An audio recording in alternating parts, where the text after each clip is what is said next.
आप देख रहे हैं अल्फा डिफेंस हिंदी में आपका स्वागत है। फ्रांस के नेशनल डे से कुछ फुटेजेस निकल कर आई हैं और इन फुटेजेस के साथ में हम लोगों ने एक डिबेट इनिशिएट की थी जिसको पूरे कॉन्टेक्स्ट में लेना बहुत जरूरी है। आमतौर पर ट्विटर यानी कि एक्स के ऊपर जितनी भी डिबेट्स होती हैं उसको हम लोग यूट्यूब के ऊपर फॉलो अप नहीं करते हैं। नॉर्मल सीक्वेंस होता है कि हम लोग यूट्यूब के ऊपर एक डिबेट इनिशिएट करते हैं और उसको ट्विटर के ऊपर फॉलो अप करते हैं, लेकिन ये डिबेट थोड़ी सी उल्टी है। ये डिबेट ट्विटर के ऊपर शुरू हुई है और आज हम लोग इसको फॉलो अप कर रहे हैं यूट्यूब के ऊपर। देखिए 14 जुलाई को फ्रांस की तरफ से अपना नेशनल डे मनाया जाता है और इसको वो बैस्टिल डे कहते हैं। इस समय इस सेलिब्रेशन को लेकर कुछ फुटेजेस निकल कर आ रही हैं और ये फुटेज जो अभी आप अपनी स्क्रीन के ऊपर देख रहे हैं ये बहुत हार्ड हिटिंग फुटेज।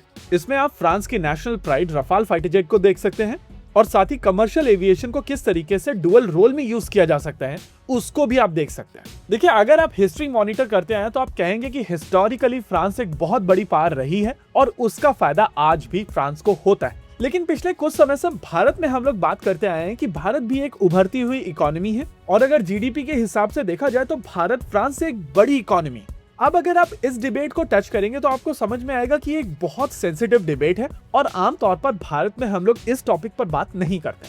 लेकिन हमने कौन सी सेंसिटिव चीजें पास्ट में छोड़ी हैं जो हम लोग आज छोड़ देंगे। देखिए ये बहुत जरूरी हो जाता है कि अगर हम लोग भारत में ये डिबेट करते हैं कि भारत पूरे वर्ल्ड की एक उभरती हुई इकोनॉमी है तो हम लोगों को उस तरीके से बिहेव करना चाहिए।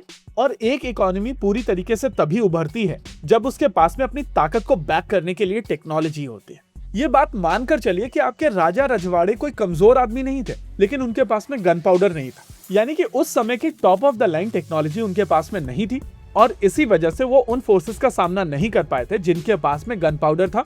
यानी कि टेक्नोलॉजी का मतलब केवल इतना नहीं है कि अल्फा डिफेंस की तरफ से कहा जा रहा है कि इंडिजिनस टेक्नोलॉजी पर इन्वेस्ट कीजिए और आप कह देते हैं कि ये तो एचएएल को डिफेंड कर रहा है। इंडिजिनस टेक्नोलॉजी का मतलब एचएएल नहीं है।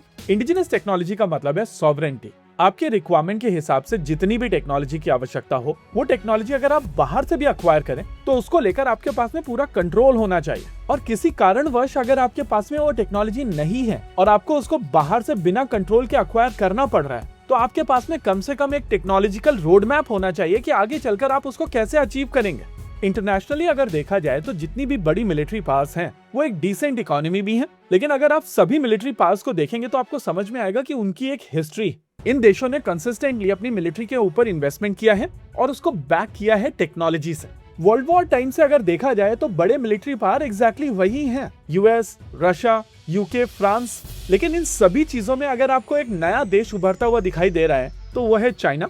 लेकिन बड़ी मिलिट्री पावर बनना आसान नहीं है क्योंकि आपके नेशनल इंटरेस्ट दूसरी मिलिट्री पावर के नेशनल इंटरेस्ट के साथ में क्लैश करते हैं और वहीं पर फ्रिक्शन बनता है। फॉर्चुनेटली अनफॉर्चुनेटली चाइना जब ग्रो कर रहा था तो इतने फ्रिक्शन नहीं थे और इसी वजह से चाइना को वो टेक्नोलॉजिकल एक्सेस मिल पाया।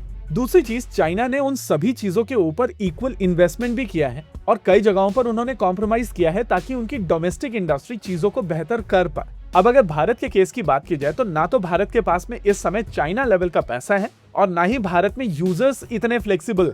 इसके अलावा चाइना की ग्रोथ देखते हुए भारत को मिलने वाली टेक्नोलॉजी की राह और कठिन हो चुकी है और इतनी आसानी से भारत को अब टेक्नोलॉजी नहीं मिलेगी क्योंकि पूरे वर्ल्ड को पता चल चुका है कि टेक्नोलॉजिकल एक्सेस से कोई कंट्री चाइना जैसा बन सकता है। ओवरऑल पिछले कुछ समय से भारत की तरफ से बहुत सारे ऐसे स्टेप्स लिए गए थे जहां पर इंडिजिनस टेक्नोलॉजी को बूस्ट करने की कोशिश की गई थी। नेगेटिव लिस्ट लाई गई थी, डीआरडीओ की testing facility private sector companies के लिए ओपन की गई थी, डीआरडीओ से टेक्नोलॉजी ट्रांसफर सभी प्राइवेट सेक्टर कंपनीज को दी गई थी।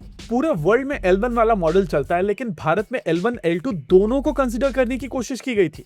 लेकिन भारत की राह इस पूरी कोशिश में आसान नहीं रहने वाली है और उसके लिए सबसे पहले हम लोगों को खुद को ये सच बताना पड़ेगा कि भारत को टेक्नोलॉजी की आवश्यकता है और टेक्नोलॉजीज में ऐसी बहुत सारी चीजें हैं जो देश में अभी नहीं है। ये सारे हिस्टोरिक बड़े पावर कंसिस्टेंटली अपने डिफेंस में बहुत सारा इन्वेस्टमेंट पास में करते आए हैं और जब हम लोग भारत में फ्रीडम स्ट्रगल कर रहे थे तब ये कंट्रीज ऑलरेडी बड़े मिलिट्री पावर्स थे।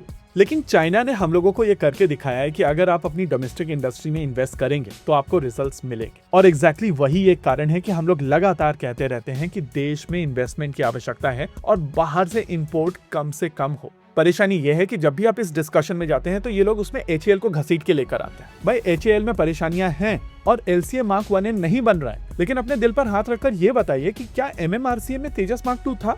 यह तेजस मार्क 2 प्रोग्राम जब इनिशिएट किया गया था तो MRFA बंद कर दिया गया था? नहीं ना, ये 2 अलग अलग रिक्वायरमेंट्स हैं और हर इंपोर्ट को जस्टिफाई करने के लिए ये लोग तेजस को उसमें घसीट ले आते हैं। भाई 4 साल से ज्यादा लग चुका है आप लोगों को और आप डिसाइड नहीं कर पाए हैं कि आर्म का कौन सी कंपनी बनाएगी। इसके अलावा इंपोर्ट्स को लेकर मेरी एक परेशानी है, जब आप चीजें बाहर से अक्वायर करते हैं तो मुझे उसको लेकर शर्म आती। आप कटोरा लेकर फ्रांस के सामने जाएं या पाकिस्तान कटोरा लेकर चाइना के सामने जाएं, दोनों में बहुत ज्यादा डिफरेंस नहीं है और जो लोग उस चीज को जस्टिफाई करते हैं उनको पाकिस्तान सिंड्रोम है। आई एम श्योर ये बातें आपको बुरी लगेंगी और बुरी लगनी भी चाहिए। इसी के साथ आज के इस वीडियो में रखते हैं केवल इतना ही। वीडियो को अंत तक देखने के लिए धन्यवाद। देखते रहिए अल्फा डिफेंस। जय हिंद।